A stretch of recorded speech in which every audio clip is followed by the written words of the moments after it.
عزیز دوستوں نمشکار.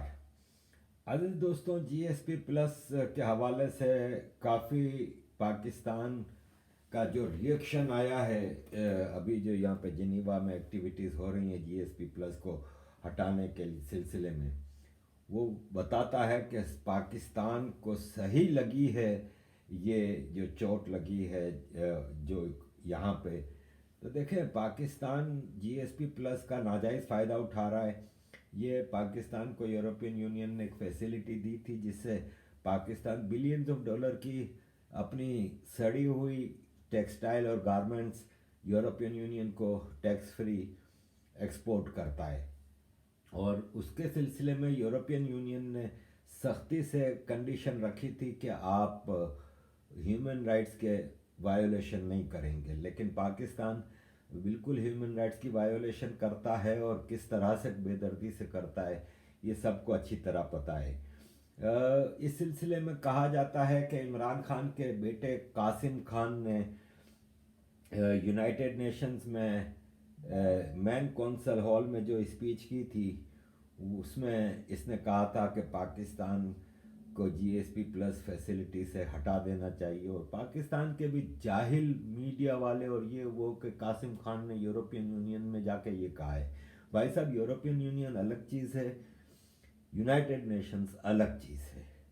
جی S P plus European Union کی طرف سے دیا گیا ہے، اس کا یونائٹڈ نیشن سے کوئی تعلق نہیں ہے. یہاں پہ قاسم خان نے جو مین کونسل ہال میں اسپیچ کی تھی نا، وہ 1 منٹ کی اسپیچ تھی. Thank you, Madam Vice President. I'm deeply concerned by the alarming rise of intolerance and persecution in Pakistan. We are witnessing a systematic campaign to dehumanize and silence specific segments of the population. My father, Imran Khan, has been imprisoned for nearly 1,000 days. He's the primary target of a regime that treats dissent not as political disagreement, but as a grave crime to be crushed. I've not seen my father in over 3 years.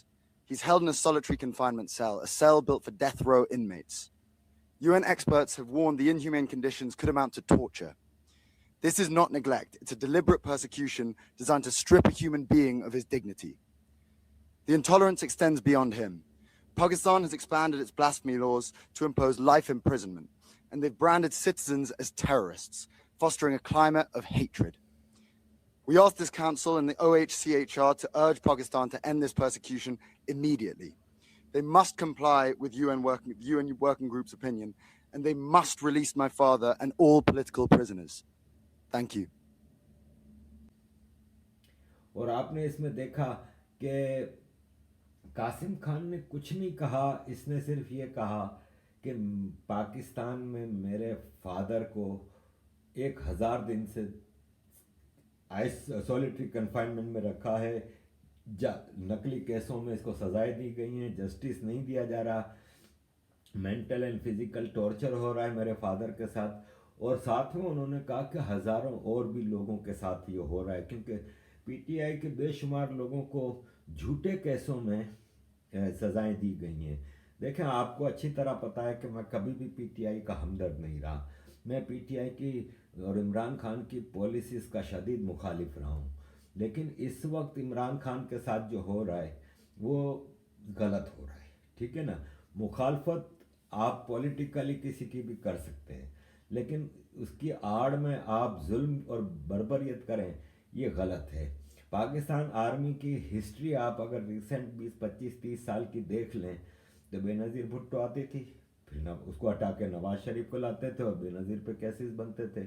پھر نواز شریف کو ہٹا کے پھر بے نظیر بھٹو آئی، بے نظیر بھٹو نے پھر نواز شریف پہ کیس بنائے، پھر بے نظیر بھٹو کو ہٹا کے پھر نواز شریف کو لائے، پھر بے نظیر اور آصف زرداری پہ کیسز بنتے رہے. لیکن ایک بات ہے کہ یہ دونوں پارٹیاں نواز شریف اور بے نظیر بھٹو کی، آصف زرداری کی پارٹیاں کرپشن میں تو بہت زیادہ ملوث تھیں. پھر مشرف آتا ہے، اس نے دونوں کو کک آؤٹ کیا، سب آرمی کی سپرویژن میں ہوتا رہا ہے. پھر مشرف کیا تو پھر زرداری آیا، پھر زرداری کیا تو نواز شریف آیا، پھر عمران خان آیا، اور پھر اب عمران خان نہیں تو پھر یہ زرداری اور شہباز شریف کا ٹولہ واپس بیٹھا ہوا ہے. کرپشن کی آپ عمران خان کی بات کریں تو عمران خان کی کیبنٹ کے منسٹر سارے کرپٹ تھے، میں تقریباً کو قریب سے جانتا ہوں. لیکن عمران خان بذات خود کوئی زرداری اور نواز شریف شہباز شریف سے آپ ان کا مقابلہ نہیں کر سکتے عمران خان کا کرپشن کے حوالے سے. تو اس سلسلے میں ایک باپ کے لیے ایک بیٹا، نان پولیٹیکل بیٹا، سب کو پتہ ہے کہ وہ برٹش بورن ہیں، برٹش ماں سے پیدا ہوئے ہیں، ان کا پاکستانی پولیٹکس سے کوئی تعلق نہیں، نہ وہ پولیٹکس کر رہے ہیں، یہ صرف اپنے باپ کے اوپر ہونے والے ظلم کے لیے آئے ہیں. مطیع اللہ جان ایک بہت ہی زبردست جرنلسٹ ہیں، انہوں نے کہا میرے ساتھ بھی یہ ہوگا تو میں بھی اپنے باپ کو بچانے کے لیے یہی کروں گا جو قاسم خان کر رہا ہے. ٹھیک ہے. اور میرا پاکستان اوریجن کارڈ بھی اگر ہے اور مجھے آپ پاکستان نہیں ویزا دیتے اور میرے باپ کو آپ نے اگر جیل میں اوریجن کارڈ تو نہیں ہے ان کے پاس. نیشنل کارڈ تو ان کا نائک آف بنا ہوا ہے نا، نائک آف ہے لیکن وہ دوبارہ بنا کے نہیں دے رہے یا جو بھی ہے. تو اور میرے والد کو آپ نے جیل میں ڈالا ہو اور آپ اس کی اپیلیں بھی نہ سن رہے ہو، میں بالکل وہی کروں گا جو قاسم نے کیا ہے. اس میں اچنبے کی بات کیا ہے؟ مجھے آپ نہ تو پاکستان، تو بات تو صحیح ہے. اور اے آر وائی ڈان پاکستان کے جو بوٹ چاٹ میڈیا ہے نا، وہ مسلسل کہہ رہا ہے کہ قاسم خان نے کہا ہے کہ جی ایس پلس کی فیسلٹیز، جی ایس پی پلس کی فیسلٹیز پاکستان سے واپس لی جائے. قاسم خان نے ایک اور کانفرنس ہوئی، ایک تو یہ مین کونسل ہال کی اسپیچ آپ نے دیکھی، ایک اور کانفرنس ہوئی جو کہ ایک یورپین مطلب فرینچ این جی او نے کروائی تھی، جس میں یورپین پارلیمنٹ کے ممبر بھی اسپیکر تھے اور بھی این جی او کمیونٹی کے لوگ تھے، قاسم خان بھی تھے، زلفی بخاری بھی تھے اور بلوچستان نیشنل موومنٹ کے نسیم بلوچ صاحب بھی تھے. ان لوگوں نے اسپیچز کی. قاسم خان نے وہاں بھی 1 منٹ 1.25 منٹ کی اسپیچ کی اور اس میں اس نے کہا کہ جی ایس پی پلس فیسلٹیز کے لیے میں وہی کہوں گا جو میرے فادر نے کہا تھا کہ یہ فیسلٹیز واپس نہ لی جائے. کیوں کہ اس سے پاکستان کے عام پبلک کو نقصان ہوگا اور لاکھوں لوگ بے روزگار ہوں گے. لیکن جی ایس پی پلس کا فائدہ پورا کا پورا پاکستان آرمی اٹھاتی ہے اور وہ اپنی ٹیررسٹ ایکٹیویٹیز کے لیے یوز کرتی ہے. G S P plus facilities Pakistan سے واپس لے لینی چاہیے جب تک کہ پاکستان ہیومن رائٹس ریسٹور نہیں کرتا سب کے. پاکستان میں آواز اٹھانے کی اجازت نہیں ہے. I want to be clear about something. My father's case is not an isolated incident. It is just the most visible example of a much wider pattern of repression in Pakistan since 2022. As Zulfi explained, thousands of political prisoners remain in detention. Civilians have been tried and convicted in military courts. Journalists have been silenced, abducted, or driven into exile. The February 2024 elections were rigged to prevent my father's party from taking over, and that was clear. What I want those present to understand is that my father's treatment is the military's test to see what they can get away with.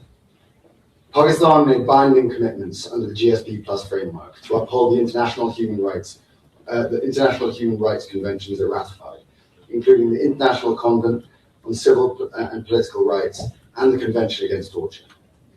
My father's arbitrary detention, his solitary confinement, the denial of medical care, the blocking of family visits, the trial of civilians in military courts, each of these violate those treaty obligations. My brother and I are not political people. We never wanted to come before bodies like this one. But my father's life demands that we take action. We cannot stand by as his health deteriorates and he is kept away from us. If the situation were reversed, we know he would not stop fighting until we were free. That is the very least we can do for him. Thank you. ایک tweet کرنے پہ human rights lawyer ایمان مزاری کو 17 سال کی سزا ہوتی ہے، اس کے شوہر کو 17 سال کی سزا ہوتی ہے. ایک ٹویٹ کرنے پہ آپ آواز نہیں اٹھا سکتے. دیکھیں حامد میر نے بھی اس سلسلے میں یہ بات کی ہے. اب باٹم لائن یہاں پہ سیدھی آتی ہے کہ جی ایس پی پلس پاکستان کی کمزوری ہے، دکھتی رگ ہے جس پہ ہاتھ رکھا گیا ہے اور یہاں پہ خالی یہ قاسم خان اور ان سب کی بات نہ کریں, یہاں پہ باقاعدہ آواز اٹھ رہی ہے کہ پاکستان کی ہیومن رائٹس ریکارڈ اتنے خراب ہیں کہ پاکستان کو, یورپین یونین کو چاہیے کہ اس سے فیسلٹی واپس لے لی جائے. اور اس سلسلے میں مختلف ڈاکیومنٹس بھی یہاں پہ سرکولیٹ کر رہے ہیں اور کافی چیزیں ہیں. اعتراض کیا جاتا ہے کہ بی ایل اے کا موسٹ وانٹیڈ ٹیررسٹ نسیم بلوچ بھی قاسم خان کے ساتھ بیٹھا ہے. بھائی صاحب, ان کو بے وقوفوں کو کوئی بتائے کہ نسیم بلوچ ایک پولیٹیشین ہے, ایک political party, Baloch national movement ایک پولیٹیکل پارٹی ہے, اس کے معاملات کو دیکھتے ہیں. وہ پولیٹیکل ایکٹیوسٹ ہیں, ہیومن رائٹس ایکٹیوسٹ ہیں, ان کا ٹیررزم سے کہیں دور دور تک کا تعلق نہیں ہے. الٹا ابھی بلوچستان آپریشن میں ان کے فادر کو اٹھا کے لے کے گئے تھے. اتنی تو یہ بے غیرت اور ظالم فوج ہے پاکستان کی. تو عزیز دوستوں, مختصر یہ کہ دیکھیں پاکستان میں مطلب United nations human rights council کے ایکسپرٹ نے کہا ہے کہ پاکستان نے انٹرنیشنل لا وائیولیٹ کیا ہے افغانستان کے شہروں پہ حملہ کر کے. کوئی ثبوت نہیں ہے کہ ٹی ٹی پی کو افغانستان کی سرکار, طالبان سرکار سپورٹ کر رہی ہے. یہ اسد علی طور تھے, جرنلسٹ.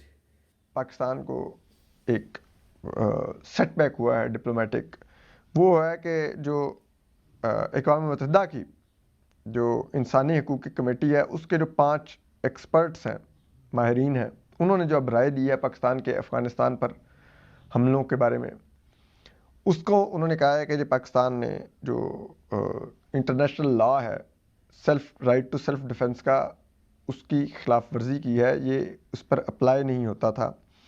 اور انہوں نے کہا کہ پاکستان نے کوئی ایسی ایویڈنس نہیں دی کہ ٹی ٹی پی جو پاکستان میں حملے کر رہی ہے وہ افغان طالبان کے ایما پر کر رہی ہے. اور انہوں نے کہا کہ پاکستان کو, اور انہوں نے ساتھ لیکن افغان طالبان کو بھی کہا ہے کہ وہ اپنی سرزمین استعمال نہ ہونے دیں کسی بھی ملک کے خلاف اور پاکستان کے خلاف. اور انہوں نے پاکستان میں جو سویلینز اور انسانی جانوں کا ضیاع ہے اس کی بھی انہوں نے مذمت کی ہے.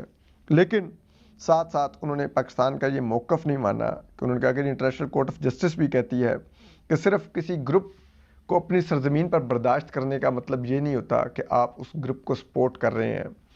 تو اس بنیاد پر پاکستان یہ نہیں کہہ سکتا کہ اگر افغان سرزمین پر ٹی ٹی پی موجود ہے اور افغان طالبان ان کے خلاف کارروائی نہیں کر رہے تو دراصل وہ ٹی ٹی پی کو پاکستان میں حملوں کے لیے سپورٹ کر رہے ہیں. تو یہ ایک بڑا ایک سیٹ بیک ہے پاکستان کے لیے موجودہ حالات میں. اور یہ ہے کہ مختلف آوازیں اٹھ رہی ہیں, یا تو پوری دنیا غلط ہے اور پاکستان کی آر میں دودھ کی دھلی ہے, ورنہ سب کو پتا ہے کہ کیا پاکستان میں ظلم نہیں ہو رہا, بربریت نہیں کر رہی پاکستان آرمی. تو یہ ساری چیزیں ہیں. پاکستان کب تک جھوٹ بول کے اپنے اعمال کو چھپائے گا, اپنے غلط کاموں کو چھپائے گا, کب تک پاکستان یہ کرتا رہے گا. عزیز دوستوں, یہ ہے کہ اینڈ پہ میں آپ کے سامنے زلفی بخاری کی 1 منٹ کی اسپیچ رکھوں گا جو کہ آپ دیکھیے کہ وہ کیا کہتے ہیں. عزیز دوستوں, thank you very much for all your support. Kindly keep supporting. This just brings me to the reason why we're here today. I have a contrary belief and opinion to everyone else that has spoken before me, and I'm sure many that will speak after me. Pakistan must remain with the status of the GSP Plus framework. In fact, more of it is better for the country. In particular, our women who work in the export sector, it's the only way where you'll keep any kind of check and balances when you're in the framework. Suspending the GSP Plus status for Pakistan is a disaster, not only for the 250 million people that work so hard and deserve it, but for the country overall, for any kind of checks and balances, as I had mentioned. The GSP Plus status means a lot to my people. I know it better than most, and I fully endorse it. But what I do say is that the checks and balances must take place, and there must be a better framework to make sure that Pakistan abides by the ICCPR and the Convention Against Torture and the core ILO conventions.